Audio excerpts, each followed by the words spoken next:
Hello, I'm Chai Hafilania. Welcome to Rappler. The Philippines currently faces two external threats: China's aggression in the South China Sea and the menace posed by the Middle East Respiratory Syndrome, or MERS. The maritime and territorial dispute between the Philippines and China has intensified, with the Philippines seeking intervention by an arbitral tribunal this year. While the Philippines has brought the issue to an international forum, China prefers bilateral negotiations. In April, the Philippines and the United States signed an enhanced defense cooperation agreement, which allows American troops increased presence and wider access to Philippine military bases. A legislator supporting the defense agreement says it serves as a security blanket of the Philippines against growing Chinese aggression. Critics say the agreement violates the Philippine Constitution. The Philippines is also under threat from the MERS coronavirus, which is sweeping the Middle East. On April 16, the Department of Health announced the first laboratory-confirmed case of the MERS coronavirus infection in the country. Over 100 have been killed by the deadly disease since it first appeared in Saudi Arabia in 2012. Among the fatalities is the Filipino nurse who died in Riyadh in 2013. The disease continues to pose a health threat to the public, especially to overseas Filipino workers. Joining us today is Foreign Affairs spokesperson Charles Jose, who will discuss how the Philippine government is dealing with these twin threats. Good afternoon, Charles. Thank you for coming all the way to our office, to our studio from Manila. We're glad you could. This is your first visit to Rappler, right? Yes, that's right. I'm very happy to be here, and I would like to thank you for giving me this opportunity. Yes, I wanted to begin with discussing the Defense Cooperation Agreement, because this was something that's fairly recent. This is a new agreement between the Philippines and the US. There has been mixed reception to this agreement. What do you think is the signal that's being sent to China here? Well, from the part of the Philippines, the signing of the agreement is our positive contribution to the maintenance of peace and stability in this region. Mm-hmm. So we are hoping that our countries in the region would also view this agreement that way, that it is our positive contribution to maintaining regional peace and stability. But China probably wouldn't view it that way, right? Well, the agreement is not directed at any particular country. The purpose of this agreement, first of all, is to modernize our armed forces, mm-hmm. and to strengthen our capabilities, first in terms of external and territorial defense, and secondly, to strengthen our capabilities to respond in a timely manner in times of disaster and calamities through humanitarian assistance and disaster relief. Mm-hmm. A lot of people noticed this when Obama spoke during the news conference. He was very careful and a little more cautious with regard to China. But during the toast, he used the phrase ironclad commitment. People saw this as sort of a fourth tongue type of message on the part of the U.S. president. What's your take on this? Well, we think the U.S. also is trying to balance its position here in this case. No, they have a treaty with the Philippines. At the same time, they have also a very strong relationship and engagement with China. Mm-hmm. But I think aside from President Obama, several high-ranking U.S. officials have also given their very strong statements in support of the Philippines. For example, Assistant Secretary Daniel Russell, in a congressional hearing, he said that there should be no doubt as to the result of the U.S. When it comes to its treaty with the Philippines. It's also U.S. Defense Secretary Chuck Hagel, when he was, in fact, in China, he also said that the U.S. is firmly committed to its treaty obligations towards the Philippines. So these are very strong statements coming from the U.S. President himself and his senior officials. Mm-hmm. Other critics also say that the U.S. seems to be building a network in the region. Of course, there's Japan and then now the Philippines, with the U.S. sending these signals. Is the Philippines in effect falling into the American containment strategy in the Asia Pacific? Well, the Philippines, we are the oldest treaty ally of Asia, of the US here in Asia, and our relationship, partnership, and friendship with the US goes a long way. It is one that is founded on shared history and democratic values, and as a treaty ally, of course, we are supporting the US, and as we know, the US has this new strategy of rebalancing in Asia. So we support that strategy, and we are helping them achieve that objective. You said earlier that dealing with China is a balancing act, and China has been quite aggressive, and it has made very bold declarations. In fact, before the Philippines brought the case, the dispute to the arbitral tribunal, China was in effect threatening that there might be economic repercussions. How did the Philippines take this? Well, first of all,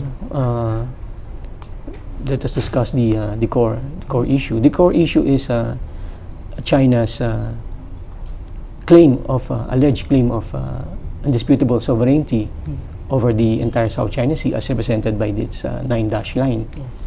And compounding this claim is China's very aggressive behavior in asserting its claim. On the part of the Philippines, we view this claim of undisputable sovereignty over the South China Sea as excessive, expansive, and without any basis in international law. And we have tried, we have adopted actually three tracks in addressing this issue. We have the diplomatic track, where we are working with China bilaterally to address this issue.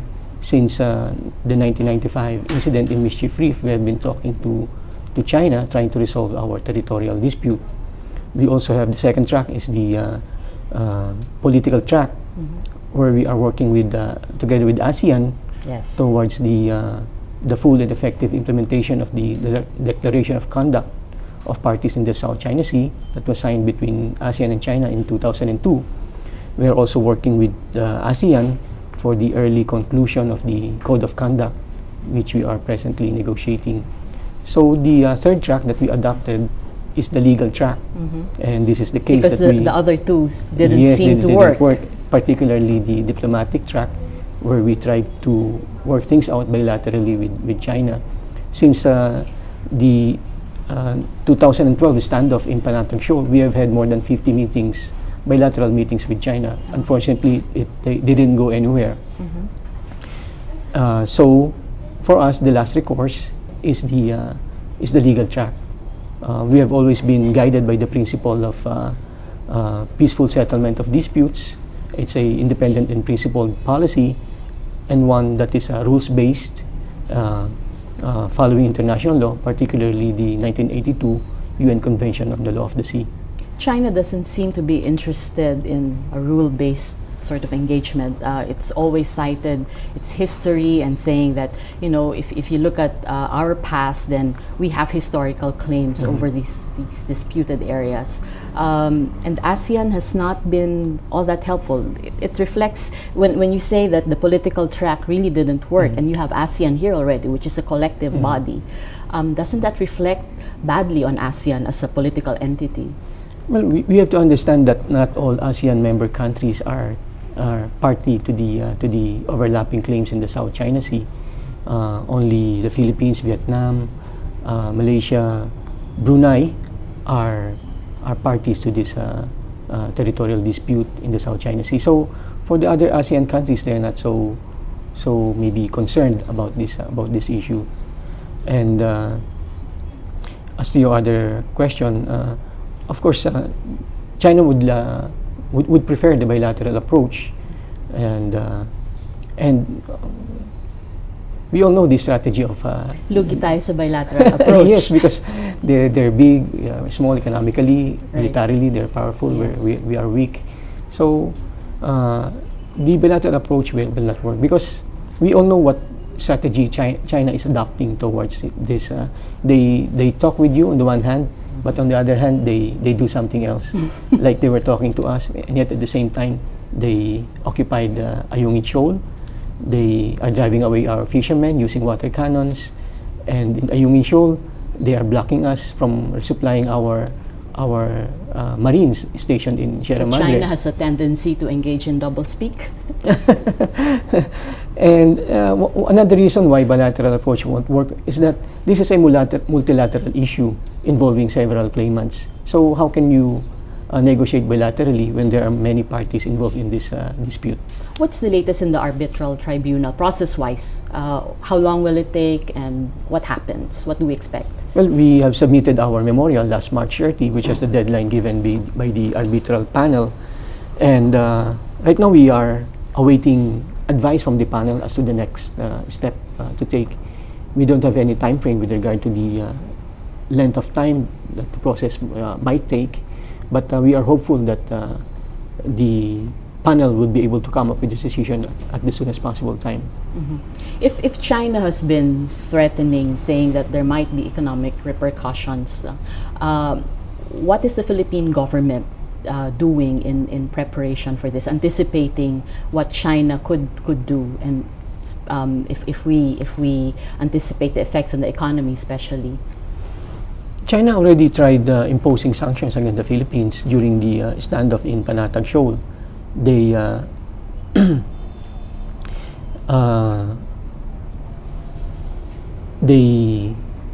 became more strict in their quarantine inspection of our banana exports to China, which affected many banana growers. And they also imposed a 6-month ban on tour groups going to the Philippines. But we did well in spite of the sanctions. We survived the sanctions. Okay. There's also question about the EDCA, the Defense Cooperation Agreement. In the past, Filipinos would always say there has to be something that the Philippines should be getting. Although we're partners and allies, the Philippines should be getting more from the US. And in this case, people are looking at the FMS. Can we expect more assistance from the US as a result of the signing of this agreement? I don't have the figures right now, but in terms of the foreign military assistance, I think they have increased the amount earmarked primarily for our Navy, and they have another set of facility wherein they will also be providing financial assistance to our armed forces. And this is notwithstanding the budget situation in the U.S. right now? Yes, that's right. So we're expecting an increase in foreign military sales agreement? Yes, that's right. But more than the financial assistance, I think we should bear in mind the other benefits that could be derived from this agreement. First is that we should recognize what's going on in the region right now, no? The events that led to this conclusion of this agreement. Right. First, we have the external threat, and then we had the experience with Yolanda. So these two events highlighted the areas where we need to be stronger. So in terms of defense, we believe that the EDCA would be able to modernize our armed forces and strengthen our capabilities in terms of external and territorial defense. And then we also saw during the Super Typhoon Yolanda the importance of being able to respond in a very timely manner to calamities. And we all know that the U.S. was able to extend significant assistance through its deployment of its assets, military assets and personnel to Yolanda affected areas. So in the future, should a similar thing happen, through EDCA we believe that our joint military exercises and because under EDCA we will be allowing the U.S. to pre-position their supplies, equipment and material in the Philippines. So once they are pre-positioned, we should be able to respond in a timely manner to calamities and disasters. And we started Balikatan. Yes, Yeah. just yesterday. And timely response would mean saving more lives. There's a quick question from social media here. This is from Liugen Alipio. He asks, is there any formal talks for the Philippines to be included in the TPP, the Trans-Pacific Partnership? When that idea was first broached, we were the ones who were among the first countries to be invited. But I think we have to do a internal study first, whether or not our industries would be competitive, because TPP is a trading arrangement. You would have free flow of goods and services among the signatory countries. Now, if your industries are not prepared, they're not competitive, I think it would be difficult for them to be facing stiff competition. And that's difficult for us. And that's difficult for us. So before we enter into this, we would like to study first whether or not our industries are prepared for this kind of competition. Is there pressure from the US for the Philippines to be part of TPP? I don't believe so. Okay, I'd just like to go back a bit to the EDCA, because it has been the subject also of criticism, and some senators have been saying that it didn't pass through the Senate, it should be ratified, but I know that the members of the panel have also been saying that no, this has actually been presented. It was presented to Senator Trillanes, and this is really an agreement and not a treaty. Could you explain how this is so in relation to the MDT? Yes, because from our point of view, EDCA is only in furtherance and implementation of our two treaties with the US, namely the 1951 Mutual Defense Treaty and the Visiting Forces Agreement. So, since this is only an implementing agreement, we don't think it would require Senate concurrence. Former Senator Biason, I think, also explained that there are three elements for an agreement to be considered as a treaty, and that would require Senate concurrence. I think he mentioned there's a new policy involved. It is a permanent agreement, and that there's a third one. But evaluating the treaty based on these two elements, first, permanent. Is it permanent? It is not, because the validity of the EDCA is for 10 years, so it is not a permanent treaty. And second, there is no policy involved, because it is only in furtherance of the Mutual Defense Treaty and the VFA, which have already been concurred in by the Senate.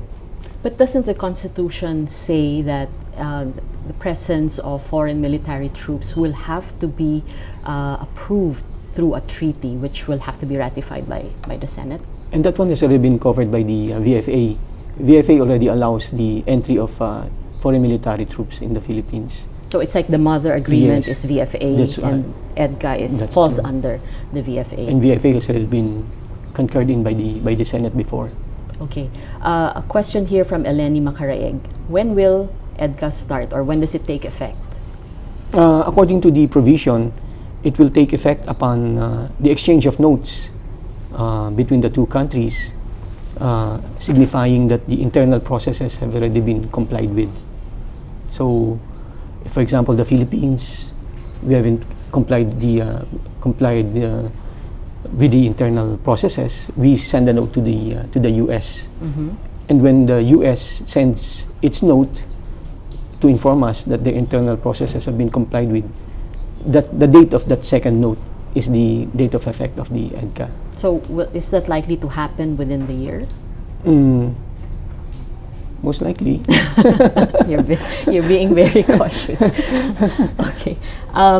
It was also in earlier reports, they said that the military would most likely open 3 to 5 bases to American troops. And Fort Magsaysay, I think, has been identified as being one of them. What are the other potential bases, the other 4? Well, that issue was not discussed during the negotiations of EDCA, and if you will note, the locations of those bases have not been identified in the agreement.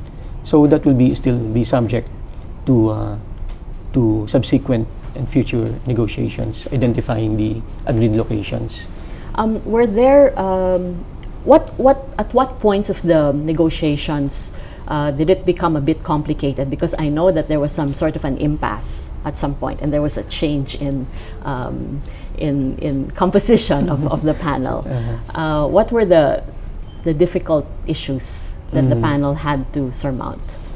I think the negotiations have been going on for the past 2 years, and I only assumed my position just a month ago. So I've not been privy to the past year and 11 months of the negotiations. Okay, Charles, lusot ka.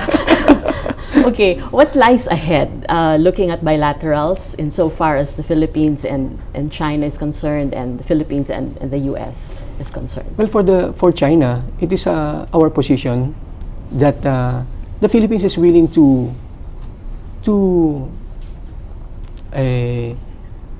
segregate this issue of maritime dispute and deal with it separately, and at the same time continue to strengthen and expand our other areas of cooperation with China. We have a very very strong relationship with China in areas of trade and investment, people-to-people contacts, cultural cooperation, education. So for us, we can and we are willing to isolate this South China Sea issue and deal with it separately, and at the same time developing our other areas of cooperation and still working together with China. You're very diplomatic, but China has been a bully. It's been bullying the Philippines for the longest time. Because I think we still have, it would still be in our interest, and I think also in China's interest, to continue working together.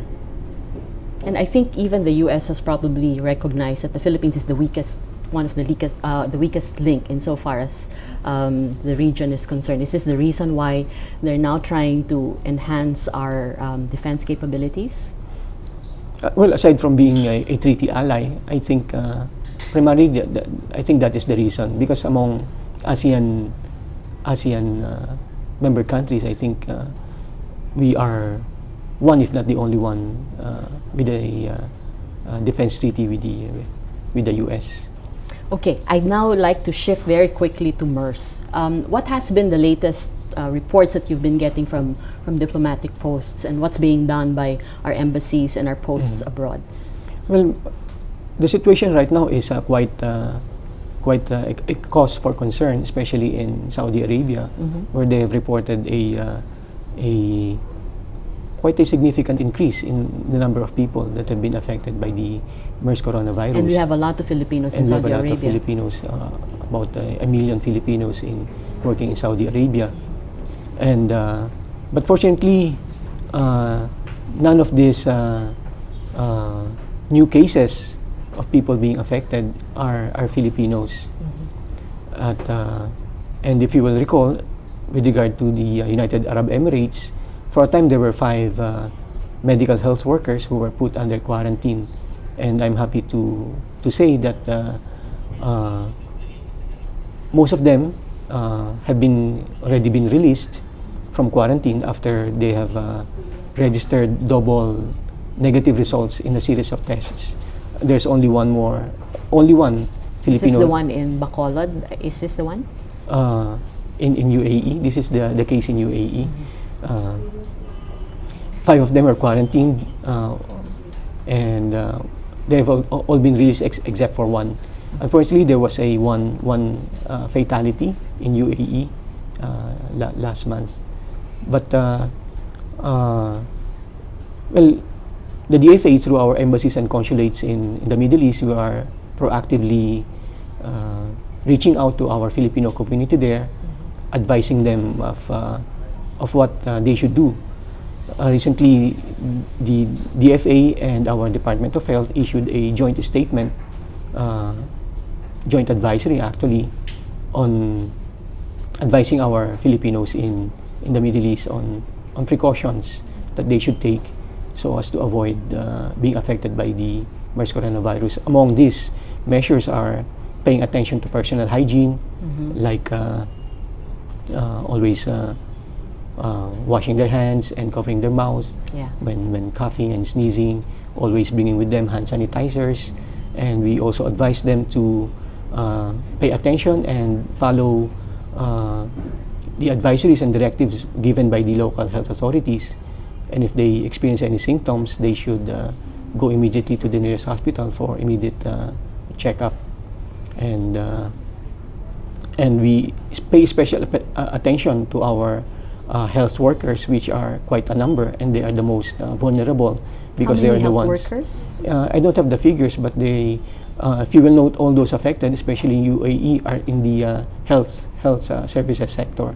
So they are the most vulnerable, being exposed to patients with infection.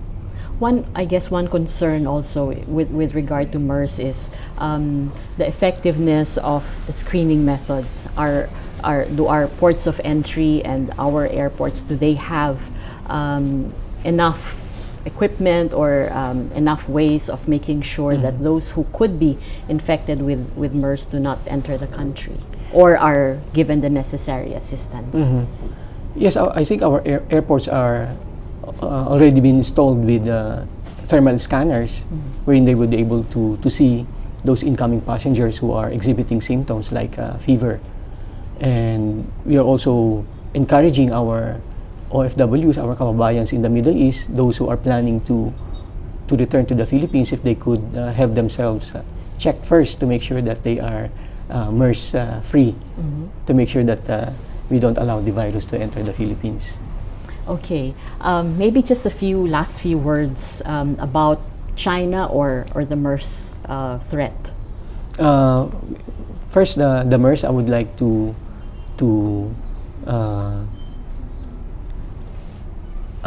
address this to our kababayans, including those here in the Philippines who have family members and loved ones in the Middle East working there.